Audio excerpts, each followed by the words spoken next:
Ambassador, I will say frankly, I'm one of the people who thinks you should be expelled from this country, and I believe that it's to do with the policies of your state. If I was Jewish and had never stepped foot in Israel, I could claim citizenship there tomorrow, but 6 million people whose origins are in what you now call Israel, who were forced out in 1947 or 48, do not have that right.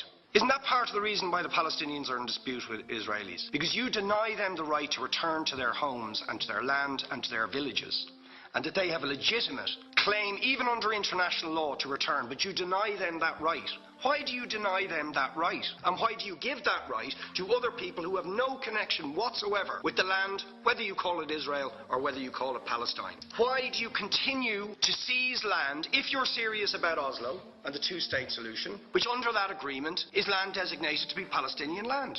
500,000 people, most of which has taken place since Oslo. You allow that to happen. Why do you allow it to happen? If you're serious about giving this land to the Palestinians, it's absolutely extraordinary. Are you not just taking us, Ambassador, for idiots? That you can say with a straight face, we're serious about peace, but while we're serious about peace, we're going to seize Palestinian land. And you expect the Palestinians to just sit back and do nothing about that. Now, you know what the Palestinian people have been asking for. Far less even than some people would ask for. Because I believe the whole apartheid system should be dismantled. But what they've asked for is to lift the siege of Gaza. Just to lift the siege of Gaza. Let them have an airport. Let them have ports. Let them not be dictated to by a government for whom they do not vote as to what can go in and out of their territories, whether they will have power, whether they will have clean water, whether they will have medicine. What makes you think you're allowed to have nuclear weapons and the fourth biggest army in the world and visit destruction on the people of Gaza, but they have no right to defend themselves? They have no territorial sovereignty over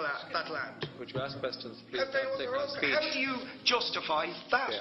All right. How do you justify those double standards? Very lastly, Ambassador, people like Bishop Tutu, Nelson Mandela, and I would certainly describe your state as a apartheid state, with different laws for people depending on their race or religion. For example, at checkpoints going into the West Bank, there's a channel if you're Israeli or European, and there's a channel if you're Arab. Just because you're Arab. If you came into Dáil Éireann and they stopped you and said, "Are you Jewish?" "Oh no, sorry, you can't come in through the same entrance as Irish people or European people because you're Jewish," you would call that racism and apartheid. You practice that with your checkpoints and your military barriers and your apartheid wall. How can you justify